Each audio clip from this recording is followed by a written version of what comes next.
Hi friends, ఈరోజు నేను నాటుకోడి చికెన్ పులుసు చేస్తున్నాను. మా ఇంట్లో మా పిల్లలు ఈరోజు నాటుకోడి పులుసు కావాలి మమ్మీ అని అడిగారు. నాటుకోడి కట్ చేయించుకొచ్చి దీంట్లో అల్లం ఎల్లిగడ్డ పేస్టు, కారం, ఉప్పు వేసి పసుపు వేసి కలిపి మ్యాగ్నేట్ చేసి పెట్టాను.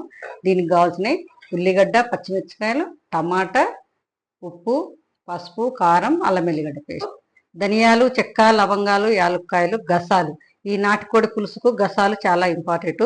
అలాగే కొబ్బరి పొడి, దీంట్లో కొబ్బరి పొడి కూడా వేయాలి, బాగుంటాయి. ఇవన్నీ లైట్గా ఫ్రై చేసి, అంటే మామూలు కొబ్బరి వేసుకోవచ్చు కానీ కొబ్బరి పొడి వేస్తున్నా. అన్నీ ఇలాగా వేయించుకోవాలి. కొబ్బరి పొడి, గసాలు చాలా ఇంపార్టెంట్ అండి దీనికి. ఇవన్నీ 5 minutesలో వేయించాను. ఇవన్నీ ఇప్పుడు నేను మిక్సీ వేస్తాను. ఇలా ఇవన్నీ మసాలా తయారు చేశాను. ఆయిల్ వేసి,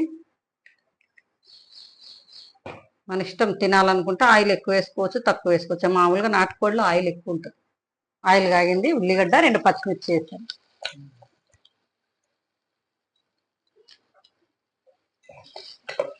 ఇప్పుడు అల్లం ఎల్లిగడ్డ పేస్ట్, ఉల్లిగడ్డ మగ్గింది, అల్లం ఎల్లిగడ్డ పేస్ట్ 1.5 స్పూన్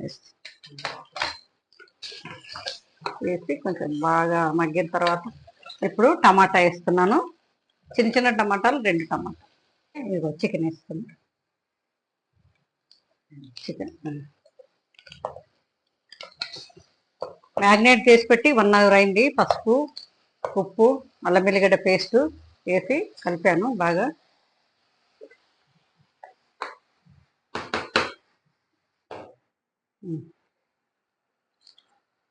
కొంచెం వాటర్ వేసి ఒక 3 విజిల్లు రానిస్తాను. తర్వాత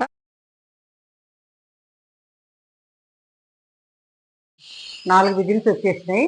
ఈ గాలి తీస్తే కానీ మూత రాదు కదా, కొంచెం అందుకే గాలి తీస్తున్నా. తీసిన తర్వాత మూత తీసి ఇవన్నీ వేసేస్తా. తీసేస్తే ఇదంతా ఆవిరిపోతుంది అనమాట.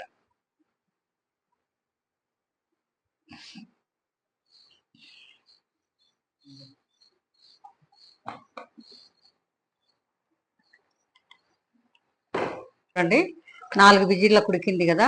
ఇప్పుడు దీంట్లో మనము మసాలా, కారము అన్ని మనకేమేం కావాలో అన్ని వేసేసుకోవటం. ఇది ఇందాక నేను అన్ని గ్రైండ్ చేశాను కదా, కొబ్బరి, గసగసాలు, ధనియాలు, చెక్క, లవంగాలు, యాలక్కాయలు ఇవన్నీ వేయించి గ్రైండ్ చేసింది పొడి అనమాట. ఇది దీనికి గసాలు, కొబ్బరి పడితేనే టేస్ట్ బాగుంటుంది. అందుకే ఇది చేశాను అనమాట. గ్రేవీ కూడా వస్తుంది, టేస్ట్ బాగా వస్తుంది. దీంట్లో కొంచెం కారం కూడా కొంచెం ఎక్కువ వేసుకోవాలండి. ఈ కారము మా ఊరి నుంచి తెచ్చిందండి, గుంటూరు కారం, స్పెషల్ కారం.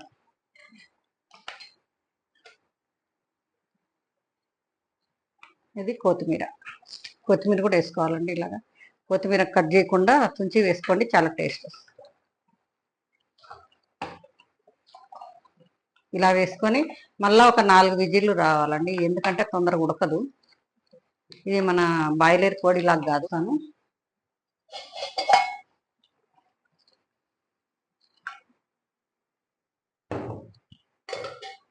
వాటర్ పోసిన తర్వాత కొంచెం ఇలా తిప్పి, కారం, ఉప్పు అన్నీ వేసాం కదా, మళ్ళీ 4 విజిల్లు వచ్చిన తర్వాత మళ్ళీ ఇంకా అయిపోతుంది. మొత్తం 8 విజిల్లు రావాలి కుక్కర్, ఎందుకంటే నాటుకోడి కదా, ఉడకదు తొందరగా. ఇప్పుడు చికెన్ పులుసు రెడీ అయిందండి. నాటుకోడి చికెన్ పులుసు చాలా బాగా వచ్చింది. ఇక చూడండి, అంటే ఎక్కువ వాటరు కాకుండా మన దగ్గరగా వండుకోవాలి, దీన్ని బాగుంటుంది. చూడండి ఎంత బాగా వచ్చిందో. అట్లా వైట్ రైస్ కూడా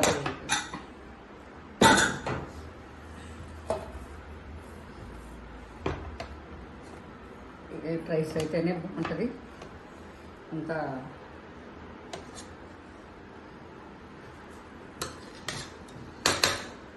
ఇది ఇప్పుడు వేస్తున్నా చూడండి. ఇలా చాలా బాగా ఉడికిందండి, సూపర్గా ఉడికింది చికెన్. 8 విజిల్లు వచ్చినాయి.